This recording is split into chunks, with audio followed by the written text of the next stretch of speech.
Hi bye og sa tanang mga naminaw karon.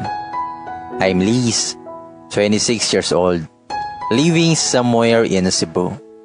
Seems like everything is still fresh in my heart and in my mind. I'm not good in writing stories, sorry pero I hope masabtan ra ninyo. I was 4th year high school the time when I met Dan. Classmate me pag high school since I was a transferee back then. Nag-school ko here in Cebu. But ni-transfer ko pagka 4th year high school sa province sa Camotes. Dan was so hilomon, smart, shy type, butan kayo nga guy plus he's a dancer. I was a transferee so daghan kayo nakigila-ila nga guys. It was really my first time to stay in the province with my aunties who took care of me because my parents were in Cebu. So there nagkila-ila mi ni Dan, but we're not that super close.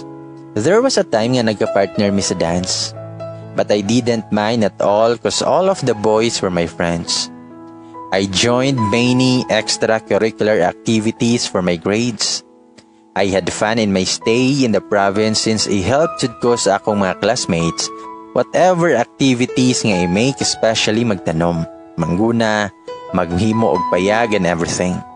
They taught me kung unsa ang life sa province. After graduation, I went back to the city to proceed college. Goal jud nako nga maka-school in one of the universities here in Cebu. Kay affordable ra, which is CNU. But di na sila mo accept og applicants that time. So I told my parents nga mo stop lang ako. Next year nako ma-enroll for college. So the following year, ready nako magpa-enroll. I went to that university but I'm not distant in that university jud. Wala ko ni dayon. And I went to other university. I took up education. O pagka second year college na ako, nagka-communicate migbalik ni Dan. Still shy type yapon kay siya the way siya mo text. Nangumusta ni ask if unsa nga course akong gitake. We are asking random questions until niabot na sa time nga ni ask siya about love life. So I told him that I was single and he's in a complicated relationship. The following days, he told me that he broke up with his girlfriend kay mo smoke daw. Di maminaw niya.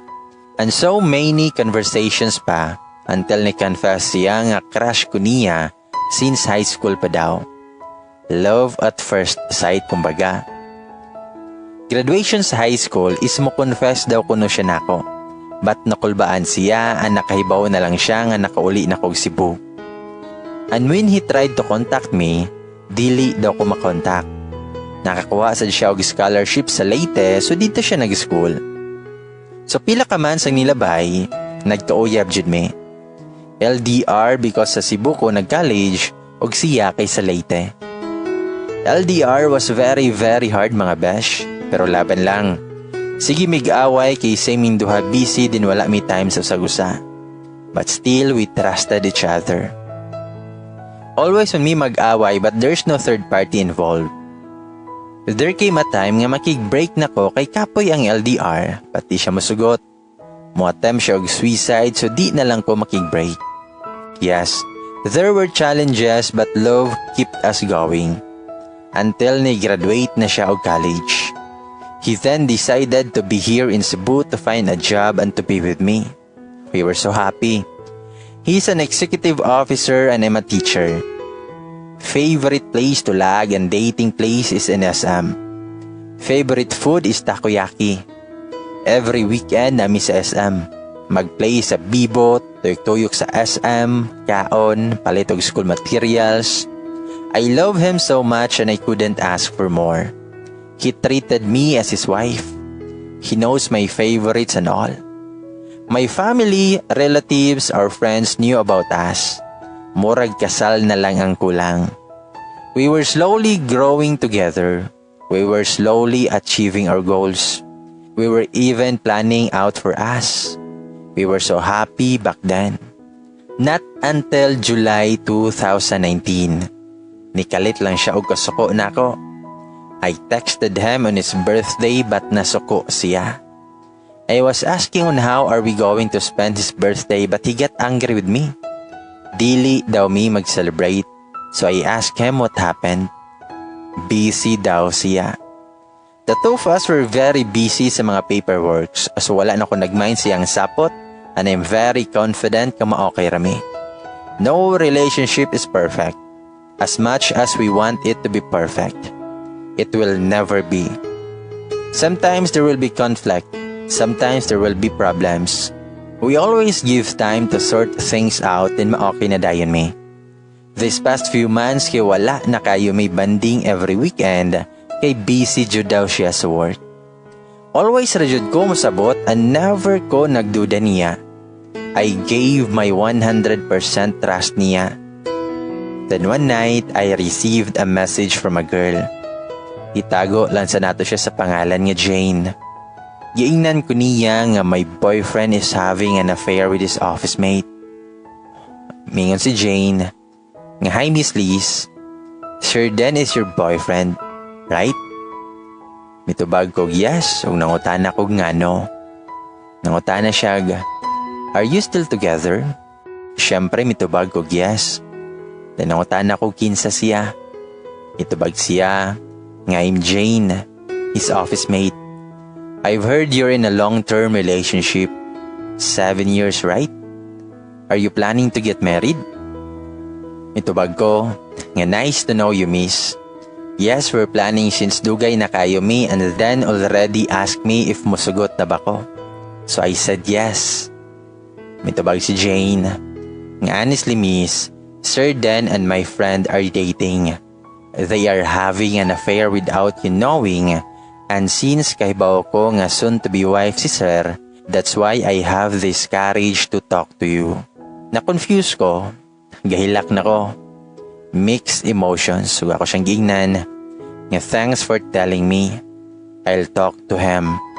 We are planning ni Jane nga mag-talk me in person for me to know the whole story. Wala pa ko ni-open ni Dan sa ko naibawan. That evening, sige lang ko gihilak until nakatulog ko. I have a class the next day, so Jane and I have decided to meet after my class in one of the restaurants sa Banilad. While fixing myself and ready to meet her, I receive a message from Dan telling me not to meet Jane. Mingon si Dan, ayaw ko no og pakig-meet niya, pakauwaw ka man lang. Mitubag ko, ha? Meet ba? Asa man ko makig-meet? Ni kinsa man? Mitubag si Dan, nga we are done Liz, ayaw nami og samuka kay happy naming duha. Then ako siyang giingnan, nga please, let's talk. Gahilak nako og nagpakiluoy nako niya. Ug ako siyang giingnan, don't do this to me. Explain nako kay wa ko'y nasabtan. Helpless kay ko ani nga time. Nag-abot akong luha og sipon ani. Then Jane called me nga di siya madayon sa meeting namo kay naa siya'y unexpected meeting sa office. I think alibay na lang niya. Nagstorya na siguro silang duha. So I asked Jane if siya ba ang kadate ni Dan. She said yes. Hubag na kaya akong mata sa hinilak. Sakit kayo. I really begged Jane not to ruin us. She then turned off her phone. I really lost all my control. I begged them to explain what's happening but wala na jud ko'y nabuhat kay gi-turn off na nila ilang phones. Little did I know nga sila na jud ay ni Jane. Pag-birthday ni Dan, mao di ay nasuko siya nako kay nag-date di ay sila ni Jane. Kay bawo jud ko sa mga favorite foods ni Dan. Di ka na siya mukha og pizza. What hurts me the most when I saw their photos is naa sila sa Yellow Cab, eating pizza, celebrating his birthday and they were so happy. I saw other photos nga nag-out of town sila, which is wala dyan na niya nabuhat sa kuha. Pang SM ra akong beauty jud. Ingon ana ra kadali na human among 7 years. It's basically the idea that long-term couples will fall into a sort of relationship slump around the 7-year mark. One may start to feel restless. They might start questioning their feelings. And there's a tendency to feel less satisfied in the relationship as a whole. They say if couples happen to beat the 7-year each, they would be stronger than ever. but not all can surpass it, including us. 7 years and 7 months, never I imagined that this would come to an end. I was so confident that we can survive every challenge that will test our relationship. So then, how could you do this to me? How could you disregard instantly the person who has helped you in everything?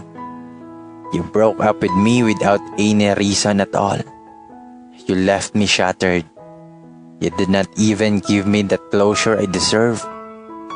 Did you ever think of me while you are flirting with someone else?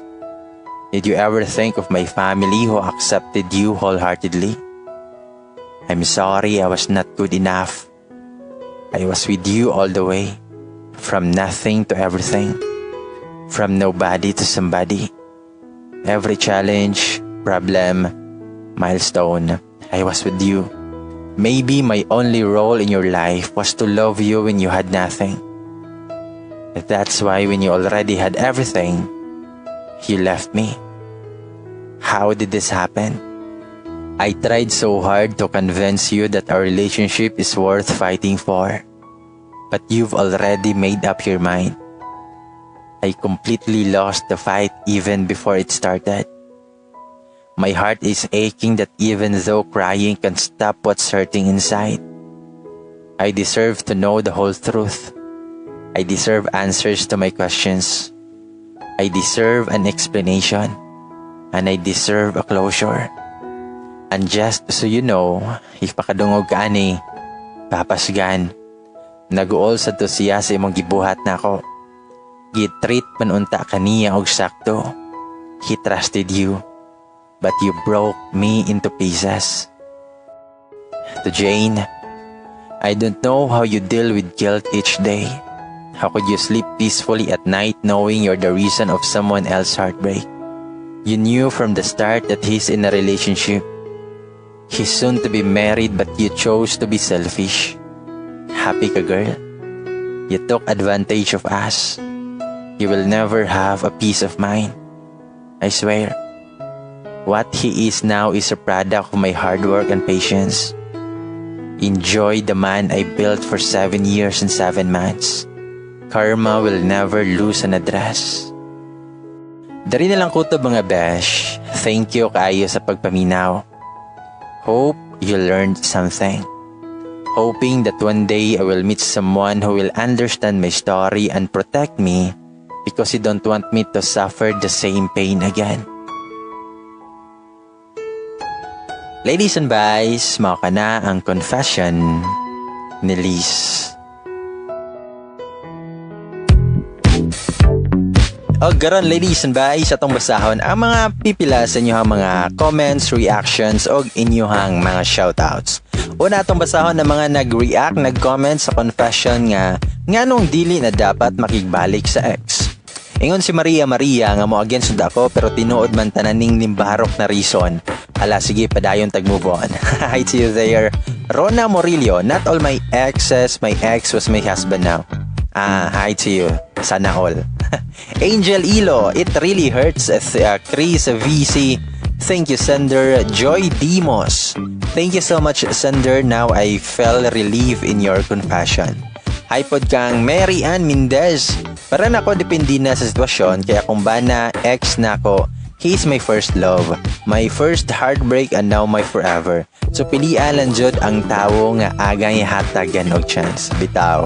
Mary Ann Mendez, salamat. Og hi pod kang Tahong Mila, salamat kayo sa imong pagpaminaw. And also pod kang Jolina Umapoy. Paktay na mo balik pagod ko. Aizime Aba, big correct. Catherine Lindayaw, true. 50-50% or 50-50 ang life. Michelle Dumaog, hi. Salamat kayo sa imong pagpaminaw. Og sa tanang mga nagsuporta og kanunay nga naminaw, og sa mga dili mo skip og ads, daghang salamat kaayo ninyong tanan. Hangtod sa sunod higayon na lang, ako si Bay Gamay maingon, og amping mong tanan. And love ya.